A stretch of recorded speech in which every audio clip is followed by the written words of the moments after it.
Welcome to Off Limits, the podcast where everything is off limits. I don't even know what that means.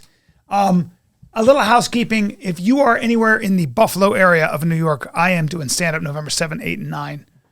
Thunder Bay, Ontario, if you're in the middle of nowhere, Thunder Bay, Ontario, I'm there November 16th at a theater. BryanCallen.com for tickets.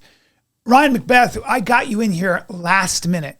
You do all kinds of stuff. You have 4 jobs, intelligence related and everything else. I want to get into that. You know, a lot of times when you start a boxing match, you throw your jab. You want to feel what the person's doing. You want to use your jab.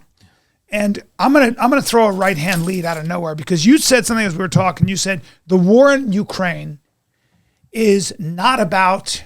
It's all about China. Yeah, it's all about China. Yeah. I've not heard that before.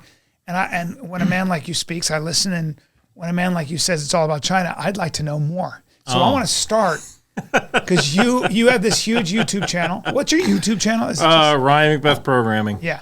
My producer, Dylan, got very excited that you were here. He was like, let's move mountains, get him in here, let's figure it out. And that's what we've done.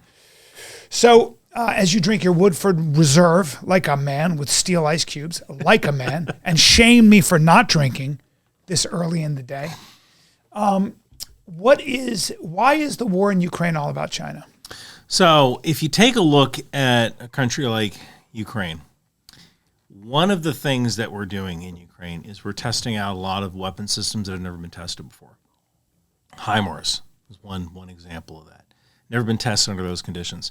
We tested the HIMARS, the High Mobility Artillery Rocket System, HIMARS. It's basically 6 missiles in a pack, almost like a plug-in pack, like a Lego, that gets plugged into a truck. And you can drive this truck someplace. What's kind of neat about these HIMARS systems is that you can drop off these packs in various places. So a unit can go and pick up a HIMARS pack and plug it into their launcher and fire 6 missiles out of it and then drop the pack and then go to the next location and plug. Yeah, it has a crane on it and everything. How much infrastructure does that require? Obviously, the missile is very heavy. No, not a lot of it. So it creates a lot of infrastructure at the manufacturing end. That's kind of where the American military and the Russian military differ. Because in Russia, they load each missile by hand. The missiles come in wooden crates. For something like their Tor rocket launcher, they have to push each missile into the tube by hand, and then they connect a bolt, and they screw it in, and then they connect a firing wire to that bolt, and they screw that in. And it takes like an hour to load the entire thing. With these packs, I think it's about 6 minutes to actually load a pack. Yeah. So you get there, you have so say I'm a team. Lying on the ground, yeah. I'm a team. I've got a pack of missiles. Yeah. I drive to the truck that's going to launch it. How many people does that require? And what is 3 people? Would we all load it up by hand? No, there's a crane. I mean, you load it by hand in the sense that on the back of this box missile launcher that's on the truck, there's a crane that kind of folds back. Think of it like one of those cranes that would pick up a dumpster. Yeah. You know, so it kind of falls back, and you hook it up to the pack, and then you guide the pack into it, and then you plug it in. What do they use 6 missiles like that for? And what's against personnel? Yeah, you can use it against personnel, targets opportunity. Another truck that's got a missile launcher on it. Another truck, you could use it for counter battery. Like there's bad guys that are firing. You could fire a missile where those bad guys are. And HIMARS missiles are guided. The was it M31 or M61? I'm just having a moment here.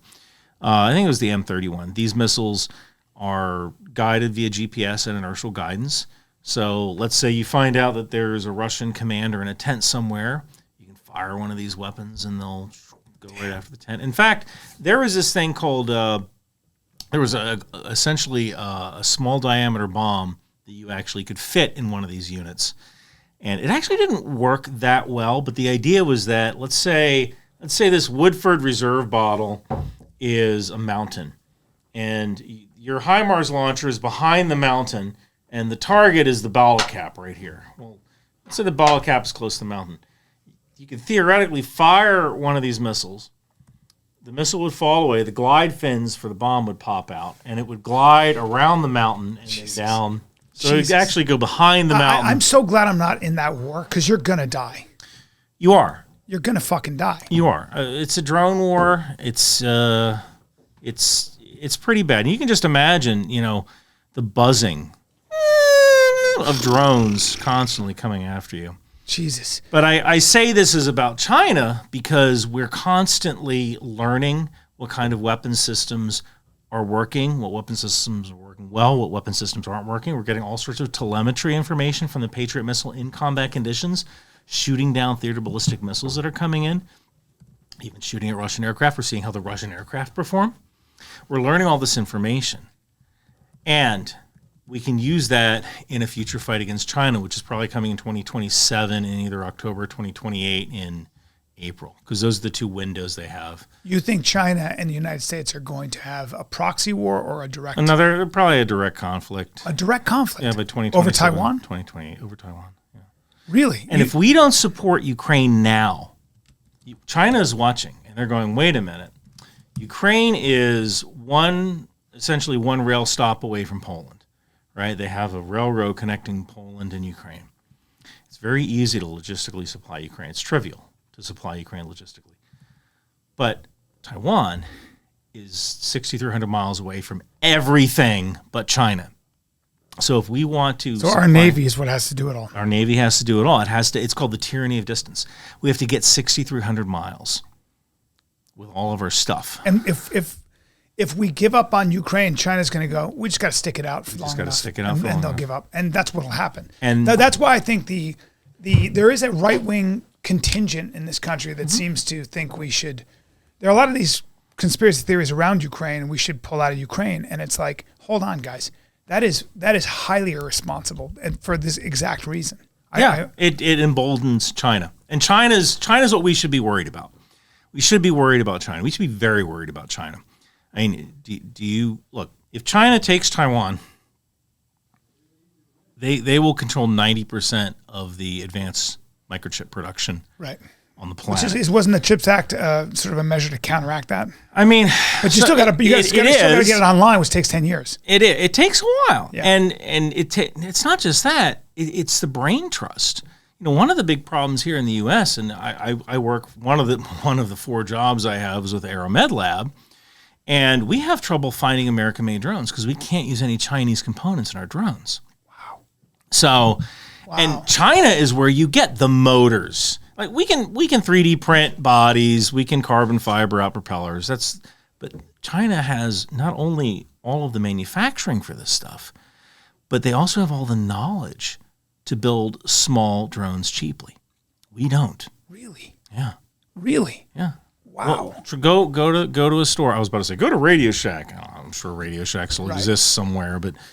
Go to a store. Try to find an American-made drone. You can't. Why would China want Taiwan, aside from the making China a whole country again, Chiang Kai-shek, the revenge against the nationalist movement, blah blah blah. I mean, is it an emotional reason or is there an actual strategic reason? So there is a strategic reason that Taiwan is essentially a floating aircraft carrier, or an aircraft carrier that can't sink. Yeah. Right. It's an island. It can project power out a little bit further. Yeah. Which it could be useful if you're China. It's got manufacturing. It's got manufacturing like crazy. Do you think that China would level it, or would China come in and just take it over? Would it be a Hong Kong like? So there is a saying that it's easier to buy Taiwan than to fight Taiwan. Mm. And I've actually been invited to Taiwan before, and I've talked with my security manager at my other job, my Intel job, and my security manager said, "Don't go." Why? Because there's not in America, like it's normal for us to go from Nevada to California. We're in a different state, but the laws are pretty much the same. Like maybe you can have a different amount of weed in California or something, but for the most part, it's pretty much the same. If you go to Taiwan, there could be some governor in some prefecture that is pro-China. And, Ryan McBeth's coming here, let's arrest him. Oh, you're not allowed to have an iPhone 16 in Taiwan. In our even in Taiwan. Wow. So, I was told don't go. Damn. Yeah, and so you think the possibility of a direct confrontation between American and Chinese forces is what percentage? I don't know. I don't know if I can get into percentage. I could say it's likely. Likely usually means like between 55 and Likely. between 55 and I 80%. don't know how China wins that war against our Navy. Well, they don't. They win it against a coalition. They win it against a coalition of the United States, the United Kingdom, France, Canada, Australia. Because New Zealand. it sows dissension, doubt. What are we doing here? No, it's so the rest of the world, and for the most part, like I said, and also included into that list, not just Australia and New Zealand, but the Philippines, South Korea, and Japan. Now, what it is in no one's best interest for a Chinese hegemony in that part of the world. And I just learned what hegemony was as a word. It means like. And by the way, I think the proper pronunciation is hegemony. Hegemony? Yeah, I think it's hegemony. Oh, look, I'm from Jersey. We say chocolate, we say coffee, we say hegemony. Hegemony. Where in Jersey are you from? Lindenwold, New Jersey. My wife is from Morristown. Not Morris, but Morristown. Morristown, so that's up north. No, it's exit 5 is south. Okay, Morristown. You mean Morristown? No, Morristown is probably 45 minutes from Philly. Morristown is 20 minutes. That's all. So, okay. It's south. It's a small town, beautiful little town. Anyway, blah, blah, blah. Sorry. But yeah, yeah, it's hegemony. Hegemony meaning essentially dominance in the region, right? Yeah. So I just learned that word. I had no idea what that word meant. Yeah, it's a fancy word. There was this video from Johnny Harris where he talked about, it was basically this video was like why the military spends so much money. And the video was basically military bad because big number. And I'm like, okay. Because I made a whole video about it. I went on the Danny Jones podcast and I said there's no such thing as a military industrial complex. People go, what? No. Absolutely not. Well, can I counter that? Sure, you can try. I have the evidence. So. I love it. There are 5. I love this. Hold on. So there's no such thing as the military industrial complex. There are 5 major military contractors. They have a strong, first of all, when they build something like, say, the F-15, whatever it might be, forgive me, they make sure that particular piece of weaponry is assembled in 50 different states. So you've got constituents who have a vested interest in that project, whether it's useful or not. And so you better, your senators and your congressmen better vote to keep that military program alive. So yes, there are 5 major defense contractors. In 1993, you can watch my video about this. It's called Exposing the Military Industrial Complex. In 1993, Les Aspin invited all the 15 major military contractors to the Pentagon for a dinner. They called it the Last Supper. After the dinner, they showed a graph and they said, we are drawing down our military. If you don't start merging, you will die. You will be out of business because we don't have enough money. We don't have enough troops or enough money to support all the stuff that you're making. So you need to consolidate. After essentially the first Gulf War, we started BRAC, the Base Realignment and Closure Commission. We started closing down a lot of bases because we thought, all right, who are we going to fight? Cold War is over. First Gulf War is over. Now, regarding manufacturing in multiple locations, so Dunlop, a British company, makes the tires for the F-35. The main body for the F-35 is built in Fort Worth, Texas. How many rubber trees are in Fort Worth, Texas? Not a lot. Not a lot. So Dunlop sources its rubber from Southeast Asia. They build the tires in England. They ship the tires over to. So the fact is that even if you took a pencil, I did this in my video. The wood is from Brazil. Yeah, the lead is mined somewhere else. And a pencil. A pencil's the rubber paint's from Estonia. Yeah. The rubber's from That's Malaysia. a famous thing about how the capitalist system works, right? With a pencil, it takes literally. It takes an entire ecosystem. 5 across parts. 5 continents. 5 parts in a pencil. How many parts are in an F-35? A lot. Yeah. So you might source a spring from, one state. You might source a ball bearing from someplace else. I don't think it's nefarious. It's just how you put things together. Sure. Yeah. Supply chain. Supply chain. Meaning though, but there is an incentive, an economic incentive to create situations. I'm not a tinfoil hat guy, but when a war happens, there are a lot of people that get rich, and there are a lot of people that say this is good for business because they're going to need these weapon systems. And I think when there is a profit motive and an incentive, it certainly is easy to see why people put their tinfoil hats on, or at least just say, there's a great deal of profit in conflict. And the United States is in a unique position to supply all the material for that conflict. So that, I think that's what they're talking about, isn't it? Well, that's what people can think. However, I think it was at the height of the global war on terror. If you look at military production as per GDP, I think at the height of the global war on terror, I think it was up at like 3.46% of GDP, whereas during the Cold War, it was like at 9% of GDP. And I think we got down to like almost like 3.2%-ish, like right in 2000, 2001.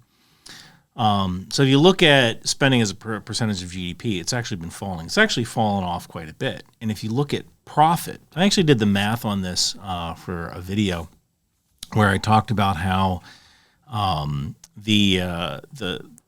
if you had invested $10,000 in the top 5 defense stocks, after 10 years, if you had invested $10,000 in 2015, you would have made $3,300. What?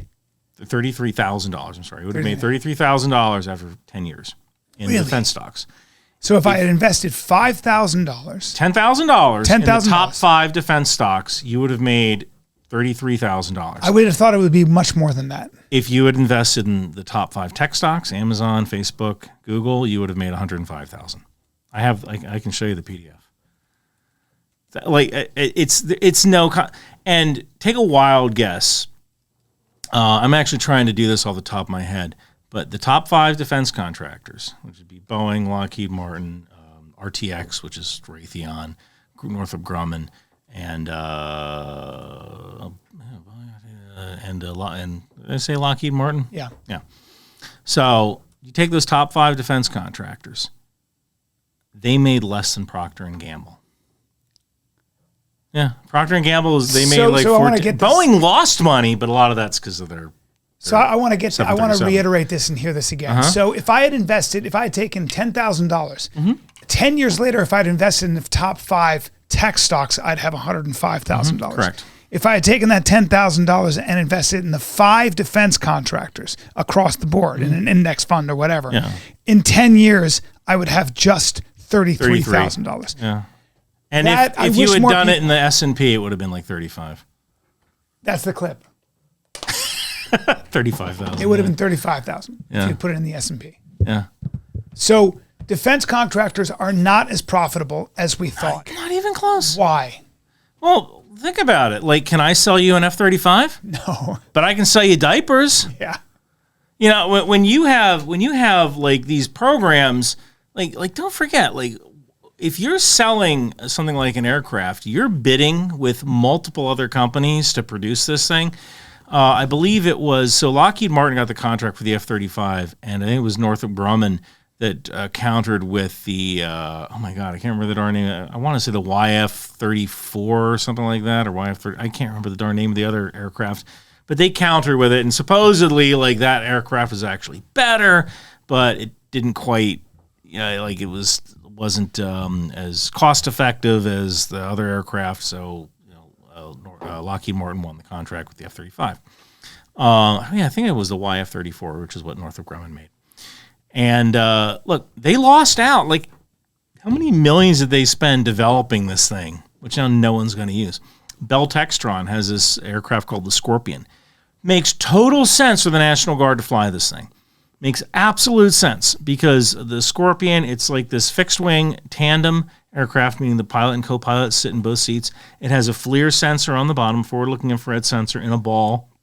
So the Air National Guard can fly these things and help look for, like, lost hikers, with the thermal camera. But the thing can also be used to intercept aircraft if we ever have, like, there's a Boeing 747 coming in from Europe and there's a hijacker on board. They usually send up an aircraft to escort it. Like, why not send one of these Bell Textron things to escort it instead of an F-16, which costs more per hour to operate, right? So they built this thing out of their own money, and essentially nobody's buying it. Essentially, nobody's buying it. So when you're a defense contractor, you roll the dice with some of these programs. And there's a lot of research, isn't there? Oh, my God. And so much research. Trial and error and stuff, which costs a fortune. And if you fail, you fail. Yeah. And when you win that contract, then you got to milk that thing with maintenance contracts for years. How do you think AI is going to affect these companies over the next 10 years? I don't know about AI affecting those companies. I know AI is going to affect the battlefield because the OODA loop, the observe, orient, act, decide, the OODA, or observe, orient, decide, act, OODA. The OODA loop, that's what you use when you decide, when you're fighting and you're like, okay, there's a bad guy over here. How should we engage this bad guy? If the enemy can think in AI time and we're still thinking in human time, we're dead. One of the things that we need to really worry about isn't just human out of the loop AI processing and human out of the loop lethality for AI weapons. We need to start worrying about coordinating with AI powered drones now. Humans working with AI. Again, working for Aeromed Lab. Aeromed Lab is a company that uses AI powered drones to deliver whole blood to wounded soldiers. So in the future, we're not going to have medevac. During the first Gulf, during the Gulf War, call in a medevac. Well, we had total air superiority, so we could bring in a medevac. Now they have drones that can take that helicopter down. Dude, they're dead. Yeah. These days, medical helicopters are dead. Wow. But we can get whole blood to a medic, and the medic can put that whole blood into that patient intravenously, just no different than an IV bag. So you see that Black Hawk Down, when Casey Joyce died, we could have got whole blood to that dude and then pitched the blood through in a blood thermos through a window. Like threw the blood through a window so they wouldn't even have to leave. Wow. Yeah, it's a neat piece of tech. Aeromedlab.com. Check it out. Yeah. But one of the issues is that, like, working with the Army, we have a lot of trouble with the Army allowing us to operate AI powered drones near soldiers. Because they'll get shot down. Well, they don't know what's going to happen, right? You might turn on that AI-powered drone. They're afraid that AI-powered drone might slam into a soldier that's walking, because it is AI. There's no human in the loop. Yeah. And it's good to understand that that's a risk, and we need to create control measures to manage that risk, but the Russians don't have that problem. So the Russians have loitering munitions that they can launch, and these munitions will circle looking for targets, like the Lancet. That's one kind of missile they have. They launch this thing, and it'll just kind of loiter. Are there any bad guys I need to target? Oh, there's a bad guy, and its AI goes, okay, let me target that bad guy and go down and hit it. Now, here in the U.S., we would never be able to train with something like that because the Army would want to say, all right, like, what control measures do we have to prevent the AI from targeting our own guys? And that's a good thing to have. Yes. But if we're not practicing that, we're going to be in a lot of trouble in the next war. Who do you think, what does our foreign policy look like, especially on the battlefield, with a Harris administration versus a Trump administration? I don't really see that much of a difference. Really? I don't. Because the people that are going to be calling the shots are already sort of... for the most part, they're already in place. The generals are already in place. The generals are going to do whatever the commander-in-chief tells them to do. And both, no president gets into office going, I want to do a bad job. Right? Like, nobody goes, oh, man, I want to totally screw this up. So right. You hire good people, right? And Harris knows how to hire good people, and Trump knows how to hire good people. Right? They know how to hire good people. Yeah, Trump also knows how to fire a lot of people. He does know how to fire a lot of people. And, with Harris, I think what we would see as a foreign policy is we'd probably see her trying to build a bigger Navy, which is something that no matter what president we get, that's what we're gonna end up with. And also I can see her kind of doing this drips and drabs support of Ukraine, which is, what we've been doing. Probably more Israel adverse. She maybe. Yeah, there'd be a lot. That's a question, right? Whether or not she'd put more pressure on Israel to stop with. Yeah. How, I got to be honest. Yeah. I believe that Israel has a right to exist. Mm-hmm. I know a lot about, for a layman probably anyway, the origins of the Israeli-Palestinian conflict, partially because I lived there. I'm very sympathetic to the Arab cause, but I also understand and I'm sympathetic to the Jewish cause, especially after World War II and their history.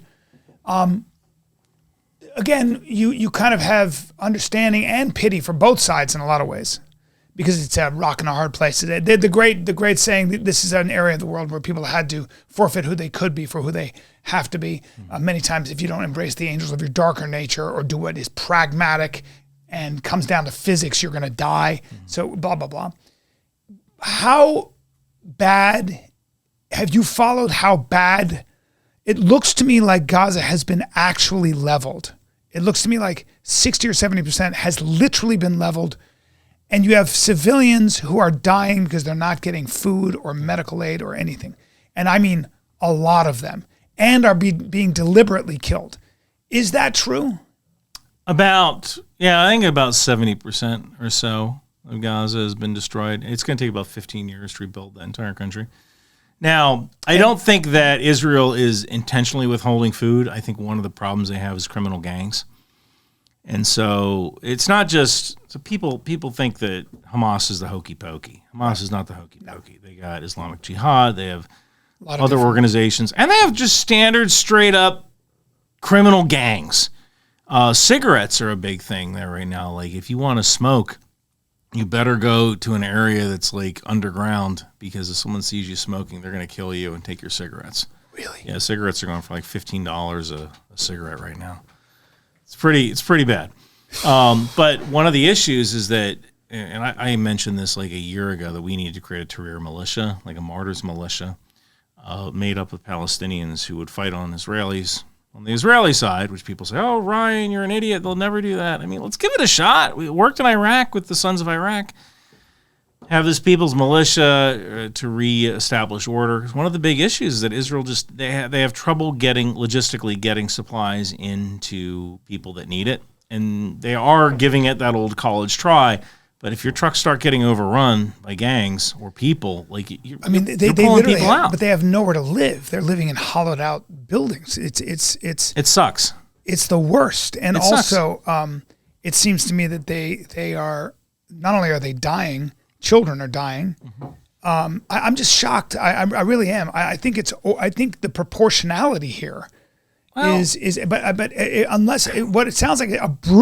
it sounds like is Israel's actually going to take Gaza over and move Israelis into Gaza, and the Israelis, the Palestinians, I don't know where they'd go. They can't even go to Egypt, right? I guess they can go to Jordan. See that. I can tell you that one of the things that could fix this right now is if Hamas gave back all the hostages, war's over tomorrow.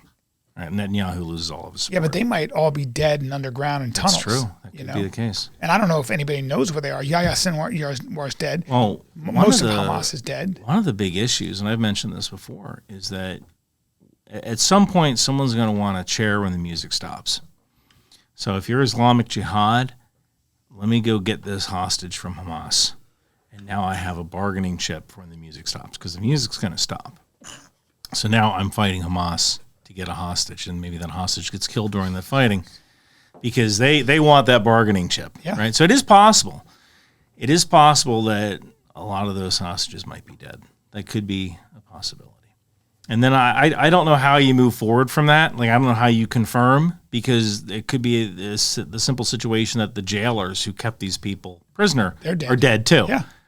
So now we never know. Yeah. Now we never know. And I don't know how to move forward from that, other than there is an Israeli occupation and they slowly build up that area. I don't really foresee Israel taking over that area, mainly because I think there would be such...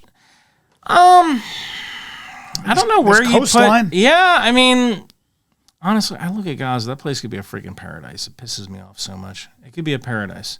They have nice beaches. They're right next to Israel, which means they have the source of power and water, right? They have some really good engineers there. Let's get them working for Microsoft. They're building. But that's why I think the Israelis will. I think what they're doing is making it so unbearable for the Palestinians that they're going to have a corridor to go to Jordan as refugees again, or go to Egypt as refugees. I don't think Jordan wants them. Well, nobody wants them, but these are real people with children, and I can't imagine what they're going through. And I don't think it serves anybody. And it certainly doesn't serve, I think it doesn't serve Israel. Yeah. It doesn't serve doesn't serve any of our hearts and minds. I mean, I don't think it's acceptable in 2024. There's got to be a different way to go about this. There is true militia. But nobody wants to listen to me about that. Yeah. Nobody wants to listen. And ideally, this Palestinian militia then becomes the new government. Yeah, I would love to see, hey, democratic government inside Gaza. Oh my God, Mahmoud Abbas, when he finally dies, all right, maybe we can actually have elections in the West Bank, 2-state solution. Yeah. Everybody can win this. Everybody has a chance of winning. But I think it all starts with security. It all starts with a militia made up of Palestinians that are fighting on the Israeli side. Jesus. And nobody seems to want to do that. But No. But that's, what do I know, right? I don't know. I have to say that when it comes to Gaza, I find myself not being able to look. Like I have trouble looking because I guess it ain't my fight. I guess I don't know what to do about it.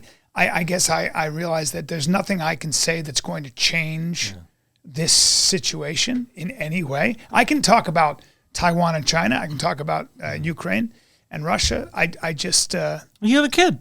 I got a kid. You have a kid. I got a kid. And I don't have a kid, and I'm a psychopath. Yeah. So I got 4 kids. Yeah, 4 kids? I do. My God. So all I think about is that. On both sides. Yeah. I mean, it probably hits differently because your kid has probably never told you that they're hungry. Goddamn. I mean, I'm sure they're like, Dad, I'm hungry. You ate an hour ago. But they've never. It's so interesting you say that because every single time I feed my children, I did it on the plane yesterday. My kid was eating a hamburger, and I thought to myself, I'm so lucky. I get to see that kid eat, and I can rely on a supply chain that fills his belly. Which ain't a small thing. Fuck. And there's kids in Gaza that they're not going to eat tonight, and their parents. I'm sure the wife is looking at the husband saying, "Do something." When you can't feed your kid, what happens is, especially if they're really little, they cry, and they cry and they cry and they cry, and it's unbearable. Blah blah blah. Anyway, yeah, man. And so the world turns. Mm-hmm. The only thing I would say also is that at least it's rare enough in the world that I'm talking about it. Right? So if you look at Rwanda in the 90s, it was hell on earth. And Rwanda is, my friend was there recently, it's the cleanest country in Africa. The cleanest. He said it's the cleanest country I've ever seen. And it's one of the most beautiful countries I've ever seen. And it is the most well-run country I've ever been to. And a lot of it is just because of I think it's Kigali is his name. He's been there ever since. So, I don't know. Out of the ashes comes a phoenix. I hope. That's all I can say. Well, they have museums to that. I mean, Rwanda lost its freaking mind there. You're not allowed to say you're Tutsi or Hutu. You've got to say that you are Rwandan. So, anyway, we digress. We digress because so you don't think there's going to be that much. The one thing about Trump, I think, is that he is unpredictable enough to keep people like Kim Jong-un in check. And Putin in check. That's reasonable. I mean, look, one of the things that I could see is President Trump getting in there. And again, what's President Trump's biggest fear? China. Right? China, yeah. So, people think, President Trump's going to get in there and he's going to stop the war in Ukraine. He's going to make a deal. I could easily see him getting into office and saying, okay, you know how you're not allowed to use American weapons inside Russia? Here's a bunch of them. Go at it. Really? And totally. So you can see him giving Ukraine. Can we make a deal yet? No. Okay. So here's some more weapons, Ukraine. Can we make a deal yet? I could see that. Because you don't know what he's gonna do. Look. The bottom line is you want to break down foreign policy. It comes down to whether or not that country over there can punch you in the face harder than they can punch you. Who gave Ukraine javelins? We did, didn't Trump. we? Yeah. Trump. Obama was giving them night vision goggles and blankets. Well, good luck with that. Yeah. Let me be clear. Blankets will keep you warm. You need to be warm in order to fight. Let me be clear. Yeah. I mean that's thanks. Yeah. And Trump rolls in and he's like, no better friend, no worse enemy. Here's some javelins. Yeah. Knock yourself out. I mean, I like that. That's a very comprehensive. I get it. Yeah, that's realpolitik. I could see him doing something like that, or like, all right. So here's some more ATACMS missiles, or here's the new precision strike missile. It's designed to replace the ATACMS, which is a a long-range ballistic missile. Okay, here's a new precision strike missile. Let us know how it works out. Yeah. Do we have a deal yet? Yeah. I heard, I've got friends who've spent a lot of time in Ukraine who are in your line of work. And Kyiv and a lot of those places are perfectly fine. It's the Donbass region that's Donbass, Zaporizhia, and well, of course, Crimea. Yeah. And actually, Kharkiv, not so good because Russia created these glide bombs that they're I want to say 1,500-pound glide bombs. These things, it's tough because they're in kilos, you know. Yeah. But these glide bombs, they can go about 60 or so miles, roughly. Wow. And they're very difficult to hit because there's no thermal signature, really. I mean, there is, but there isn't. There's really no engine exhaust that they put out. They're not putting out any radar. They're inertial guidance. They just glide. They just glide. Wow. We have the same technology, the JDAM-ER. Yeah. So what is North Korea doing in Russia? I mean, in Ukraine? Is that because the Russians are running out of men to throw at the meat grinder? There is one thing I can't talk about with that, and that's because it's on the red side. So if you get into that, I have to. What is the red side? The security side, the classified side. Okay. There's one thing I can't talk about with that. But on the green side, essentially, it is more people. And also, this is the first time that North Korea ever had anything that Russia wants. All right? Like, you give us troops, and we give you energy, oil, stuff for your rocket program, maybe nuclear technology to make your weapons better. And also what Russia needs is the manufacturing component, because North Korea manufactures 152 millimeter and 122 millimeter shells. And so Russia needs that. And that's actually all I can say about that. Right. Okay. But it's the manufacturing part, that's critical. Men are good. Men are useful as well. Yeah. And there are North Korean soldiers. I've spoken with guys in the Ukrainian army, and they actually can't believe that their country hasn't provided more proof. There was something that came out the other day, which I believe was AI generated or photoshopped, supposedly holding. I thought it was a passport at first, but people said it was like an ID book. Yeah. For North Koreans. And it looked new, which is kind of weird, but okay, if you're deploying, they probably give you new stuff, right? They've never really had to deploy to a foreign country before, so this is all new to them. So yeah. You finally make it out of North Korea, and you get to go to the battlefield of Ukraine.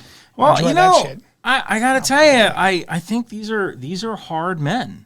These are hard. They probably sent their crack troops. They said they're special forces, which aren't really special forces in the sense of like Green Berets, like the kind of guys that like will go into a village and teach people how to fight and then to create a militia. It's more like North Korea has about 200,000 special forces, but they're not special forces the way we think of special forces. They're more like specially funded and fed forces. Serious, like they're a little taller, a little healthier. they're the shock troops. Yeah. Right? They're the shock troops. Calling them shock troops is probably a better way of putting it than special forces. But they're hard men. They're hard men. Oh yeah, well you have to if you live in North Korea. And people have said to me like, why don't the North Koreans just surrender? Well, surrender to what? Yeah. Have you ever seen a North Korean map of the world? No. Jordan Harbinger, he's another podcaster. He used to organize trips to North Korea. I know, it's a fascinating guy. Wow. So if you ever look at a map in North Korea of the world, North Korea is big. And they intentionally made everything else small. Like the USA is a little bit smaller, Japan's a little bit smaller. And so these are people who don't even understand what the world looks like. Yeah. And Jordan Harbinger, he told this story of how he was in North Korea and he gave his minder, so also his translator, he gave her an iPad to watch some Netflix movies. Overnight, hey, do you want to watch some movies here? And she figured out how to work the thing. And the next day she asked him, hey, do you have a car? He said, yeah, I got 2 cars. And she couldn't even believe 2 cars. 2 cars? How do you have 2 cars? And this is like Russia in the 70s and 80s. Yeah, and in North Korea, you only have a car if you're a high-ranked government official. So when we say, like, well, why don't the North Koreans just surrender? They know they'll get a better life. They don't know they'll get a better life. Yeah. Now with the internet, they know what's going on in China maybe and stuff. But for the most part, I think you're probably right. I mean, their dear leader is a religious figure. He's not just a king. He's a god. He's the only person you're allowed to have on your walls. He's the only person you're allowed to have on your walls. Yeah. Walls is his face. What is to be done about the North Korean problem? Does it just fester? Boy, I don't know. That's a good one. You know, there's actually a part of me that believes the whole reason the U.S. Army is in South Korea is to prevent the South from going north and kicking the North's ass. Is that really what's going on? Really? You know, like really? There are some rocks. Well, I think about can I come up with that? Yeah. So this is Peter Zion. I thought it was interesting. You've got the North Koreans in Ukraine. Mm-hmm. One of the things that Seoul and South Korea is so afraid of is the fact that North Korea has countless artillery and rockets pointed and can get to Seoul, I think, in 30 seconds or whatever it might be. Yeah, Seoul's pretty close to the border. So it sounds to me like now what South Korea wants is to figure out a way to be a thorn in North Korea's side, but they would make an alliance with not only the United States to get in there as well, but also they would start talking to the Israelis because they want their own Iron Dome. They want their own Iron. Yeah, it won't work. It won't work. Why? There's just too many missiles. Yeah, too many missiles. But is it enough to stall so that they could then launch their own all-out assault on all those? Because they've got a pinpoint. Probably. With AI, they probably know exactly where all of them. Could they get a preemptive strike and take out every one of those things? No, most likely not, because they're probably in hardened shelters. They're in hardened shelters. Hardened shelters that they wheel out when they want to shoot. Oh. The North Koreans, yeah. So you might be able to get maybe if you have some sort of Iron Dome type system, you might be able to do that. I can tell you this, I could totally see South Korea. There's probably South Koreans in Ukraine right now. Yeah. They're tough. They're tough as shit. Yeah. I'll tell you after this is over. I'll tell you the story about a rock Marine. Republic of Korea. I love Koreans. I mean, I've had a lot of experience with one of the most influential people. Dude, I tell you, the people in the U.S. Army, there's two types of soldiers in the Army who go to Korea. There's the ones who go to Korea and they play video games all day and they hate it. They hate Korea.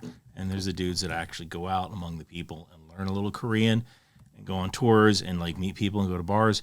They love Korea. They're awesome. I know. Koreans have that wonderful combination of they're conservative, they're very tough, they're very traditional people, very disciplined, but they're also creative. And they also have a sense of humor, and they also have, I mean, I've not been, I just know, I kind of became a little obsessed with the culture and how they've changed so much since the 80s. It was a deliberate thing, and they become an artistic force in the region. It's crazy when you look at, South Korea at night. Right. You look at South, and then that's communism right there. Pyongyang and whatever. What has communism done to the North? I mean, maybe their carbon footprint is lower. Put a bunch of people in prison camps. Yeah, good old communism. And I could easily see there's most likely South Koreans right now in Ukraine interrogating any North Korean prisoners. They want to know. I'm sure. What is the worry about? Iran? I mean, in other words, are the two biggest factors for global security North Korea and Iran and China and Russia? Well, that's four, but those four are the top idiots, right? Iran's kind of weird. I'm trying to make an effort to say Iran because I'm from Jersey. Say Iran. Iran. Right? Iran. I get that all the time. There's this nice woman in Arizona who has invited me to this Iranian restaurant. And I want to bring all my cameras and record the whole dinner. And I have this fantasy of okay, this is what this is dishes from this region. Yeah. Like that. Like Anthony Bourdain, right? Yeah. I really want something like that. Iranian food's great. It's delicious. I've never had it. Oh, dude, rice, meat. They've got this thing called korma sabzi. They got some great dishes. Man. I've had Afghan food. It's probably similar. Maybe. Well, remember, it's the Persian Empire, so they've been around a long time, so they've gotten cuisine right. Yeah, it's heavy. It's heavy. It's heavy. It's big. It's big food. It's rice. It's meats. It's tomato. It's a smorgasbord of vegetables that are pureed into these different. It's the Iranians they're a bold people. They're like the Turks. Dude, I can tell you one of kind of the things that blew my mind about Iran is that when Soleimani was murdered, like I had all these Iranians write me and were like, Ryan, be our voice. You know, some of them were like, teach me how to make a bomb. I'm like, all right, hold up. I don't know how to make a bomb. If I don't know how to make a bomb, you shouldn't make a bomb. And if you don't know how to make a bomb, was Mashami the guy who was killed in Tehran? She was a girl. The woman who wore her hijab incorrectly. Like a little bit of hair was showing, and they beat the crap out of her. Jesus. And all these protests started. But like, if you don't know how to make a bomb, you shouldn't be making a bomb. There's no such thing as a bomb maker that got a B. Yeah, you're graded pass fail. Yeah. You know, like, yeah. So like, I don't know how to do that. Yeah. I ain't. So these were people in the resistance against the government. Yeah, and I was like, the best I can do is I actually released the entire Iranian police radio spectrum. Oops. Did you? Yeah, I did. Wow. Like, if you want to make a jammer, I can help you with that. Wow. But here's the entire Iranian police radio spectrum. It seems to me with drone technology, and it, like. The Marines Scout Sniper program, I think, was scrapped because you don't need snipers anymore. I mean, are we getting to a point where all these wars are going to? You always have to have boots on the ground, right?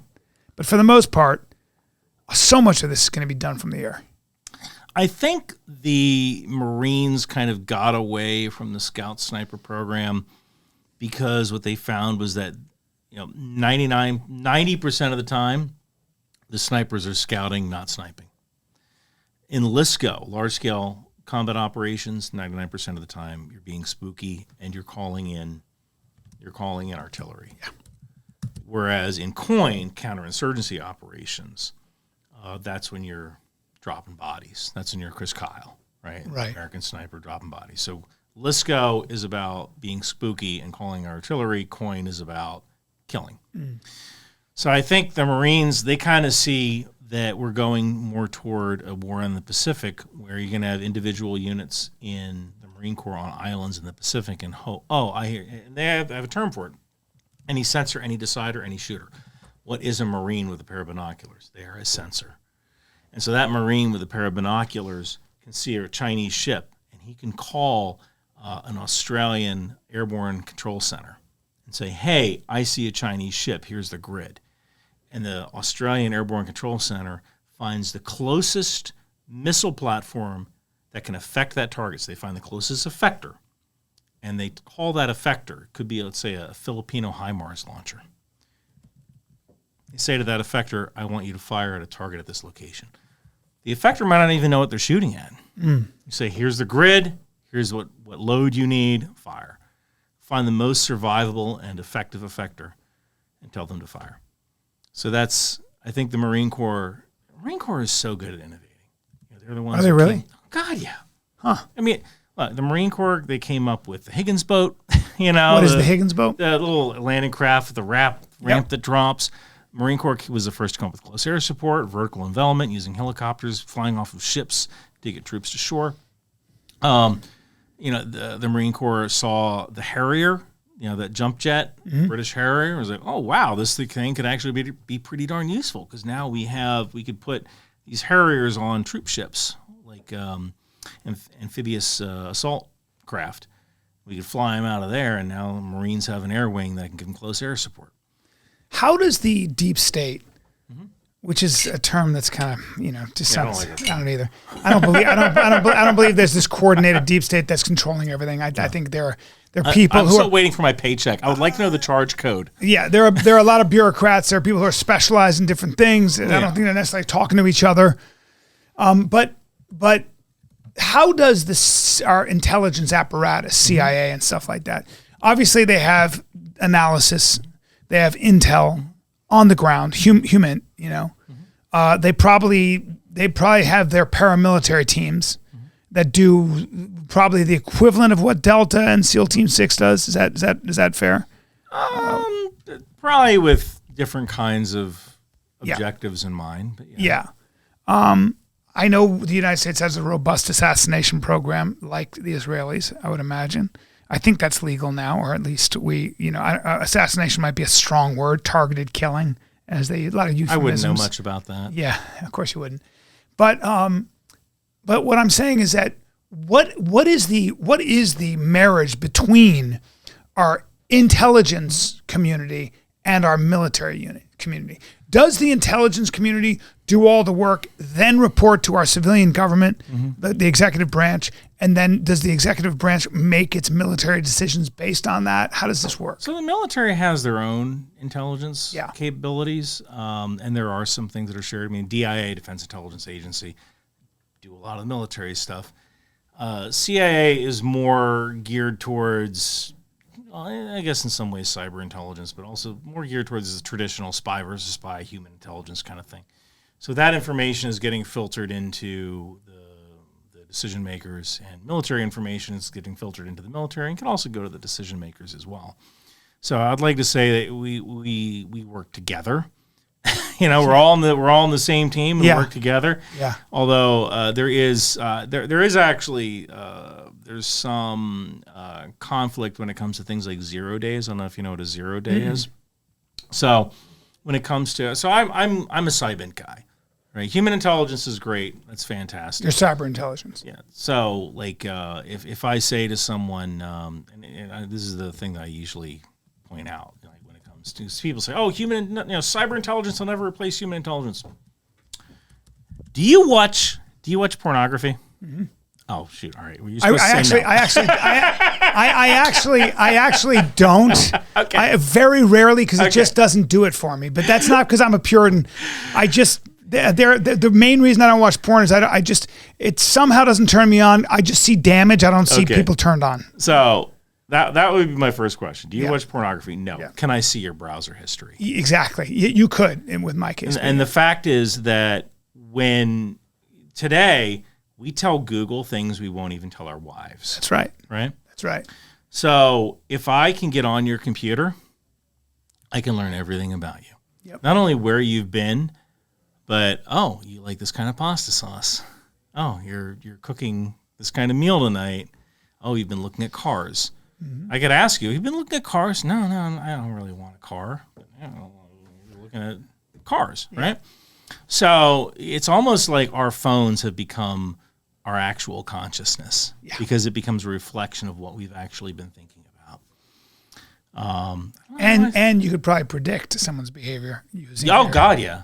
Okay, I mean that's what we do now. I mean when you I'm sure you've gotten a coupon for pasta sauce. I'm not saying pasta sauce. You got a coupon I can sum this up for you. My friend does this data stuff.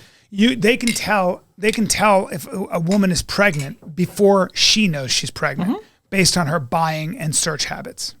Absolutely. And when you walk into a supermarket, this is one of the ways I find people. When you walk into a supermarket, the Wi-Fi in the supermarket is tracking your location down to the foot. So it knows how long you stopped in front of the pasta sauce aisle. And that's why you get a coupon for pasta sauce when you're at the register. Or I'm sure you said to your wife, like, you were just in London, right? Aren't you going to Buffalo, right? I'm going to Buffalo. You're going to Buffalo, 6th, 7th, and 8th, right? For a comedy tour. Yeah, 7th, 8th, and 9th. 6th, 7th, and 8th. 6th, 7th, 8th, and 9th in Buffalo, New York. November 7th, 8th, and 9th. November 7th, 8th, and 9th in New York. So you're, I'm sure that like if you've ever said to your wife, like hey, we should go to Italy. So, oh, yeah, we should go to Italy. And then you go to the bathroom, brush your teeth. You come back, you look at your phone, there's ads for Italy. Like, oh, my God, my phone's listening to us. No, your wife Googled, like, places to stay in Italy. And since your router knows that those two phones belong there, it served that up, to Google. And Google said, okay, well, someone bid 1 penny for an ad to send to Bryan Callen's phone for a villa in Italy to stay at. Yeah. That's why it pops up. It's not listening to you. It's not listening to you, but it just knows that your wife. You were searching, and that's it. Well, someone in that house on a phone that's associated with your wife searched for that. So let's send Brian an ad because odds are that's his wife's phone. Can you come and do this more often? Can we Zoom this? I love talking to you. I have so many Southwest points. I can come again. I love it, dude. And we gotta have a cigar and a drink, but I have to do it after 6 p.m. I'll call you later. Maybe we'll. I plan to go on the Clip. I would want to go to the Clippers game tonight. I'm trying to find someone to go to the Clippers game, and then after the Clippers game, if you have any energy, call me. Okay, I'll do that.